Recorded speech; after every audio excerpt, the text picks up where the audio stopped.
Hello guys, welcome to Global Hub Things. Today we have a trending news here for you.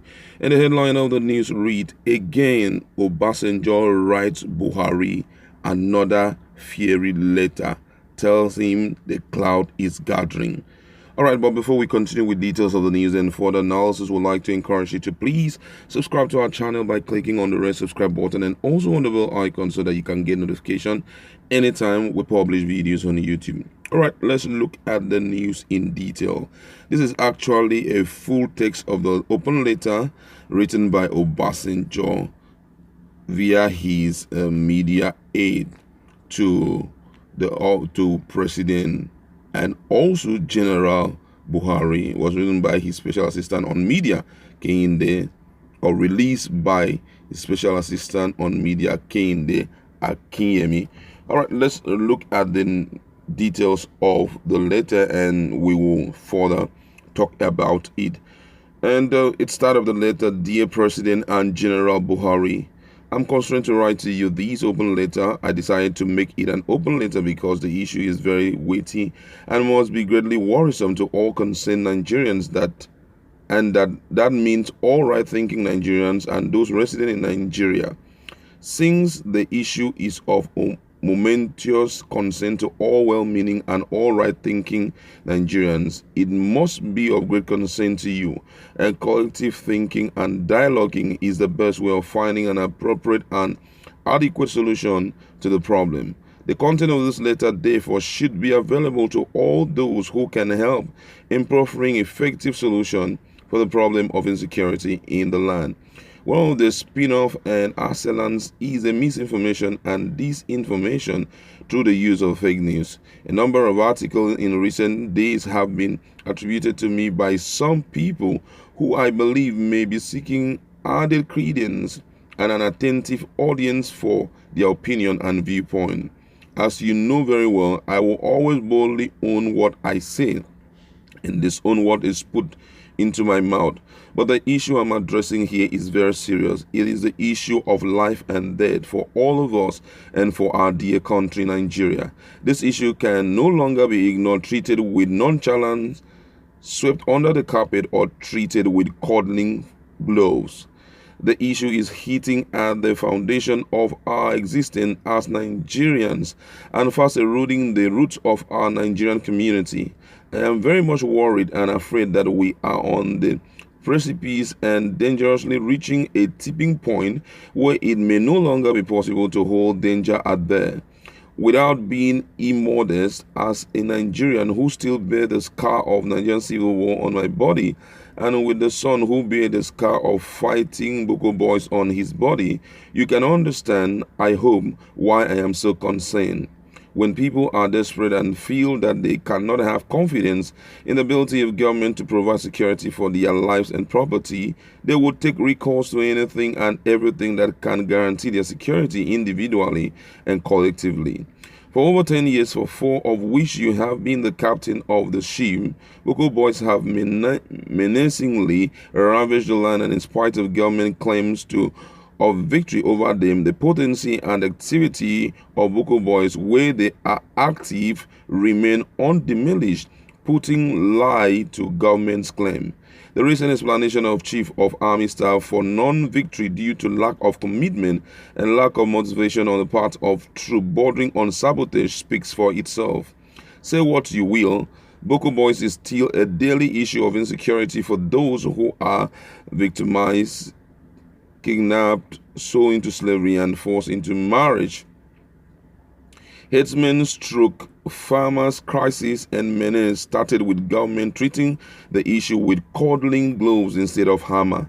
It has festered and spread. Today, it has developed into mandatory kidnapping and robbery and killing all over the country.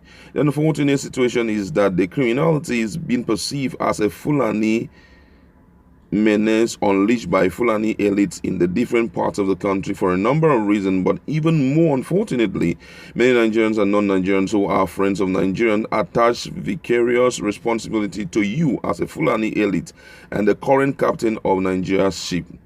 Perception may be as potent as reality at times. Whatever may be the grievances of Fulanis, if any, they need to be put out in the open, and their grievances, if legitimate, be addressed. And if other ethnic groups have grievances, let them also be brought out in the open and addressed through debate and dialogue. The main issue, if I may dare say, is poor management and mismanagement of diversity, which on the other hand is one of our greatest and most important assets.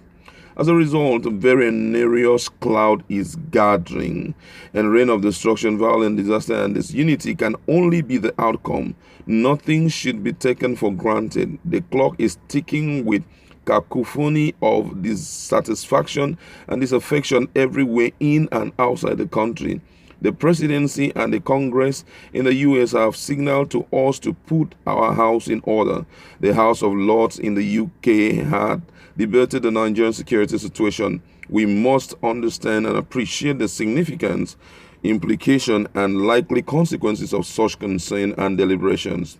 No one can stop hate speech, violent agitation, and smothering violent agitation. If he fans the embers of hatred, disaffection, and violence, it will continue to snowball until it is out of control. It's teaching time, save 9, goes the old wise saying.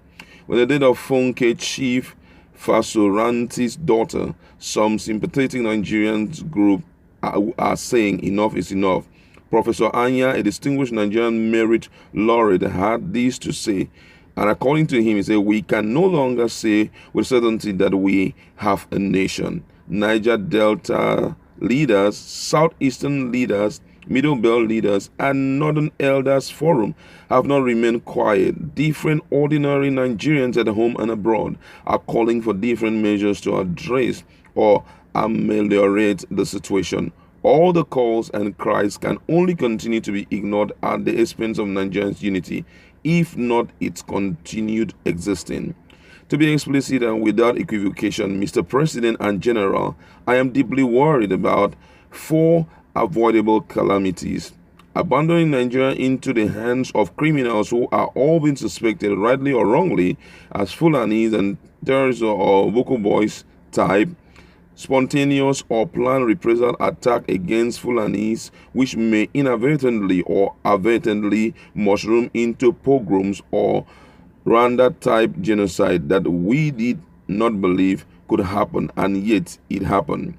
Similar attack against any other tribe or ethnic group anywhere in the country, initiated by rumor, fear, intimidation, and revenge, capable of leading to pogrom, violent uprising, beginning from one section of the country and spreading quickly to other areas and leading to dismemberment of the country.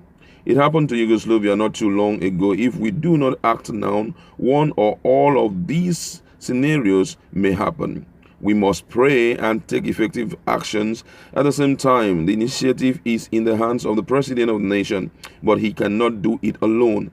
In my part of the wall, if you are sharpening your cutlass and a madman comes from behind to take the cutlass from you, you need other person's assistance to have your cutlass back without being harmed. The madman with serious criminal intent and terrorism as core value have taken cutlass of security. The need for assistance to regain control is obviously compelling and must be embraced now. A couple of weeks ago at a public lecture, I had said, among other things, that in all these issues of mobilization for national unity, stability, security, cooperation, development, growth, and progress, there is no consensus.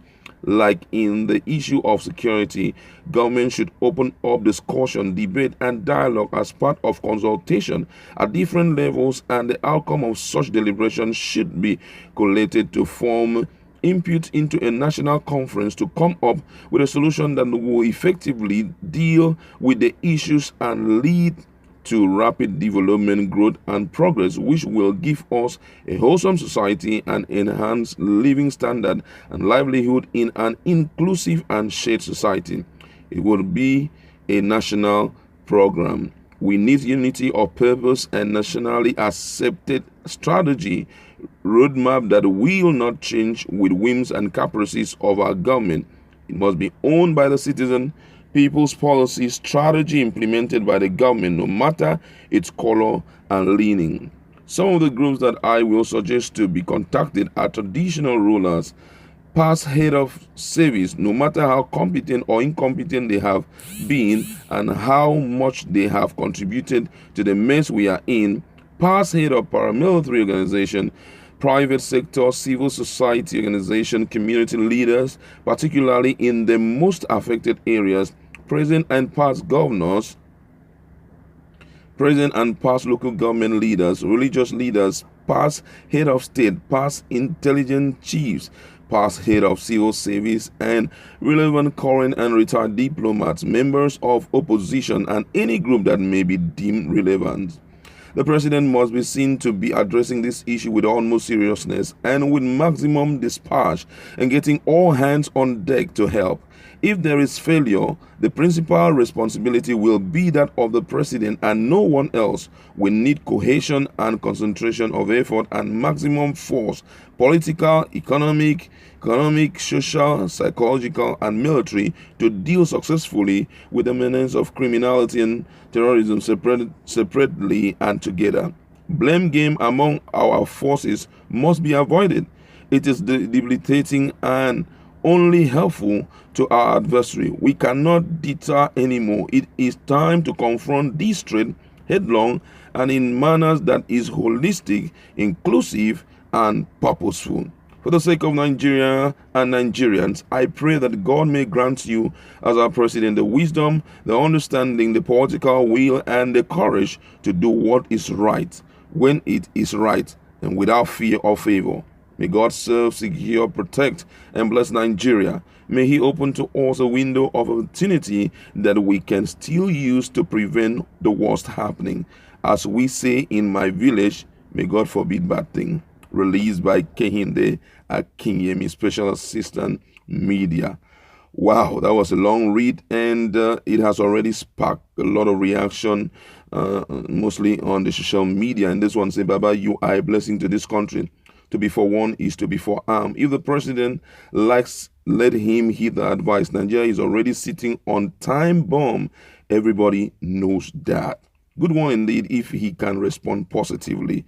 Another one say, this is not his speech, my brother. Another one says here, a well-articulated literature. However, these write-ups should have been discussed with the President Buhari, since you have an access to him. Besides, I am a believer that you are his senior by all ways. One could say, as former head of states to president, I think there is more decent way of reaching him, sir. You have done well for the advice, but it's not yet too late when we advise Mr. President to immediately summon a Security State Council of Chief meeting in order to discuss in length the security issues of our nation to ensure that a lasting solution is reached. Thank you, OBJ. This one said, the dead that kill are equal, beat us, get ready. This one says here, Baba Obasanjo, a soldier, a farmer, a writer indeed. And this one says, God bless you, Baba. Big Daddy, it is well. You will live long. A word is enough for the wise. And the last one I'm going to consider here, say Obasanjo has never written a letter to the president through any of his SSA. This letter even sound though okay, it's definitely from Obasanjo. Obasanjo is not afraid of Buhari to endorse his letter directly to Buhari. I don't know what that one is saying.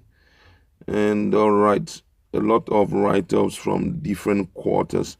All right, so we're going to be looking at these precisely, and it is believed that it's coming from Obasanjo. And for me, it has clearly spelled out some of the things that should be done, the steps that should be taken to correct the abnormalities that is being witnessed in our security unit of our country. Just like he has rightly said, I think the word is enough for the wise. It's a wake-up call to all and sundry, to the president at first, and to every other Nigerian. He needs to adhere to instruction. The truth is, we know you are not self-sufficient in terms of wisdom, in terms of counsel. We also know that even those that you have put in those respective positions of leadership, they do not have much wisdom to do all that have been slated out to them. So I also want to say I queue up behind you supporting this idea of having a kind of conference where all and sundry, especially those that are truly, they have been in this position before, whether in respect to security, whether as traditional rulers and the likes, summon them. Let's see how we can iron this issue, because just like he has rightly said, the cloud is gathering. Nobody can tell what the outcome will look like. But if truly it rains, it may likely lead to the dissolution of Nigeria, which is not the happiness of any true Nigerian who is in love with this country. We'd like to leave it there.